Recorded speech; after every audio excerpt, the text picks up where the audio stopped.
Welcome back to If I Die Tomorrow, the podcast where we gently explore the big questions that shape our existence. Today, we're diving into a topic that often feels incredibly heavy, incredibly complex. Our purpose in life. From the moment we're old enough to think, many of us are conditioned to search for it. We're told to find our passion, discover our calling, make our mark, leave a legacy. We spend years, sometimes decades, striving, searching, and often feeling like we're falling short. We pursue careers, accumulate possessions, chase achievements, all in the hope that somewhere in all of that effort, we will unearth the elusive purpose. You know, we all feel it, we all hear it, we all talk about it. What's your purpose? What's your purpose? What's my purpose? But what if we're overcomplicating it? Not human beings. We would never overcomplicate anything, would we? What if, in our relentless pursuit of grand destinies and monumental impacts, we've overlooked the most profound, yet simplest? The actual truth of it all.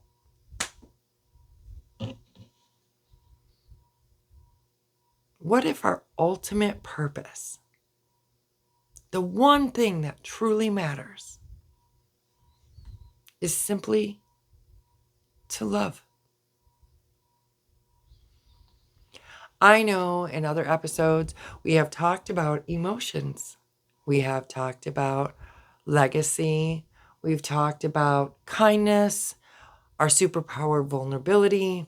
We've talked about all of those things. When you wrap it all up into a bow, isn't that what part of love is? Isn't that where we're headed?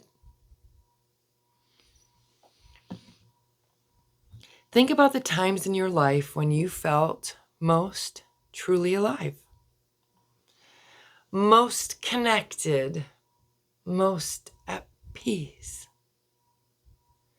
Was it always during a major career triumph? Or a significant financial gain? Or a big purchase?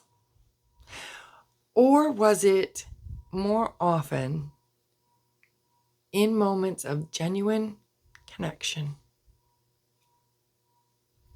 A comforting hand held, a shared laugh, a selfless act of kindness, the quiet joy of being present with someone you cherish. Across cultures, across spiritual traditions, and even in the most fundamental human experiences, love emerges as a central theme. There's no denying that. If you don't agree, let me know why. Convince me that it isn't. It's the glue that binds families, the foundation of lasting friendships, the spark of compassion that drives us to help strangers. We talk about finding the love of our life, the love for our children, the love of community.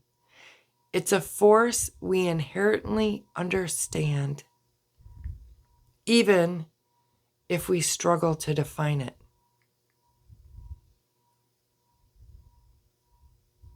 Yet when it comes to purpose, we often shift gears. We think of it in terms of what we do, not who we are or how we relate. We measure success by external metrics, titles, income, influence, rather than the depth of our connections or the generosity of our spirit. Why do we keep cutting ourselves off? I mean, seriously, we are cutting our noses off to spite our face, to have our purpose be measured that way, in the way of what we've accumulated or what our title is or how much money we make, when the bare bones of it is about tying all of those things that we've already discussed: legacy, vulnerability, kindness, dealing with anger, having faith, into the bow of love. And when we talk about a lot of these things, if you're talking about your family, there's usually one person that stands out to you. They're the ones that hold it all together. And when they pass, nothing is ever the same. People don't get together like they used to. Stories aren't shared like they were. Unfortunately, more often than not, the next time you see them, you see the family that the one person usually held together with their love and their generosity and their spirit is at funerals. And that's really sad.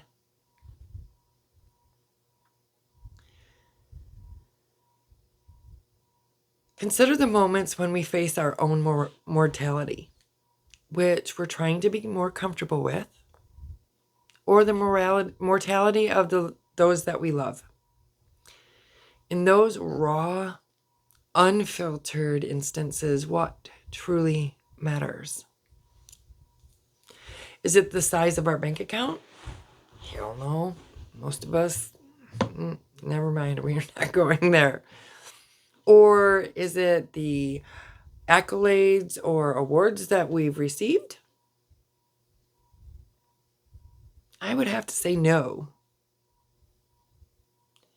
It is the love we shared, the connections we've forged, the kindness we extended, and the forgiveness we offered and were lucky enough to receive. If I die tomorrow, I wonder what memories would truly matter in those final moments. Would it be the perfect presentation I gave? Or the difficult conversation I avoided? Or would it be the embrace of a loved one? The simple joy of a sunny afternoon spent with friends? The quiet satisfaction of having truly listened to someone in need?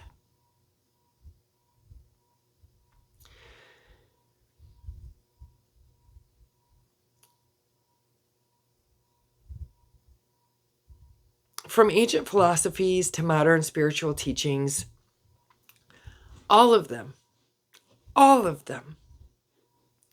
point to love as a fundamental force of the universe.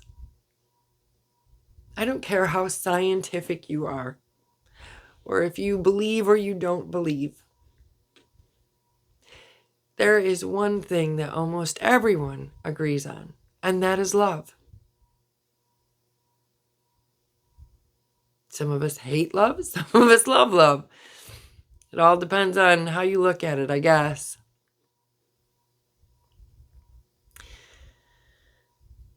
In Christianity, God is love. In Buddhism, compassion is paramount. Indigenous cultures often emphasize interconnectedness and respect for all living things, a form of universal love. These aren't just abstract concepts, they're blueprints for a life well lived. Perhaps our purpose isn't to find love, but stay with me here, to be love. To act from a place of love. To choose love in our interactions. To cultivate love within ourselves. And to extend it outward to the world. This doesn't mean being passively accepting of everything. I brought it up before. Dear God, please have boundaries. True love often requires courage, setting boundaries, and speaking truth. But it is always grounded in compassion. Imagine a life where every decision, every interaction, every thought was filtered through the lens of love. How would that change your daily commute, your interactions with colleagues? How would it change your family dynamics? Your response to global news? This world, this life that you have, it's not about being perfect. It's about making a conscious effort to choose empathy over judgment, connection over isolation, and generosity over greed. This isn't about ignoring ambition or responsibility. It's about grounding them in a deeper, more meaningful purpose. When you pursue a career, for instance, you can do it with love for the craft. Remember the saying, if you find something you love, it'll never feel like work. And I know I probably said that wrong. Y'all can come for me in the comments. But you know what I'm saying.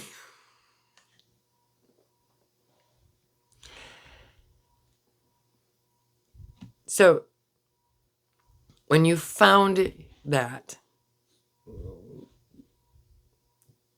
or you took on your new role, you can do it with love for it. You can do it for love for your colleagues, or love for the people your work serves. See, and that's something different too. We don't really stop and think about. We see the one side of it and we forget to step back and look through the lens of love at how our work benefits other people.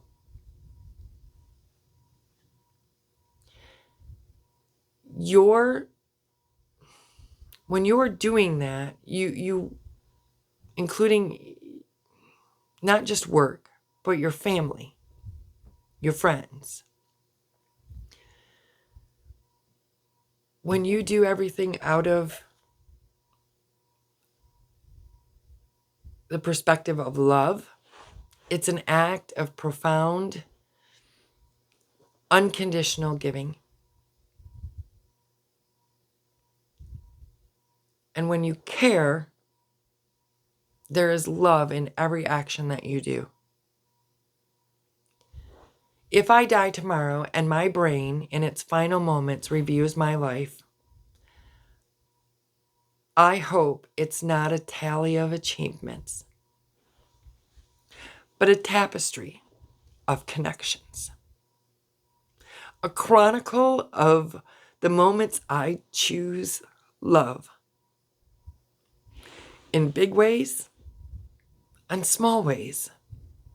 The times I forgave, the times I listened, the times I offered comfort, the times I simply was present, really present for someone.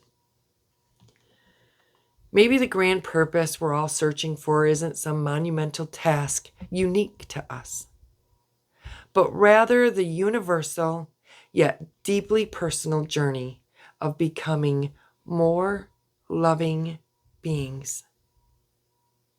Perhaps the true legacy we leave isn't etched in stone, but woven into the hearts of those we've touched. The ripples of kindness we created, the love we freely gave away. Again, full circle. Could it be that simple?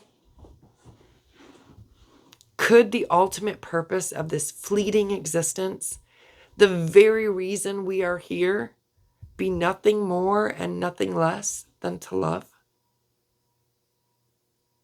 I believe it might be.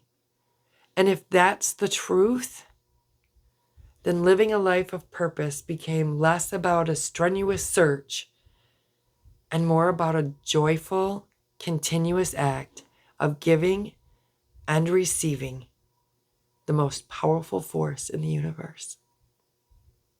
Love. I want to thank you for joining me today on If I Die Tomorrow. I hope this makes you stop and think. I hope that maybe this can get out to enough people and a new movement can begin.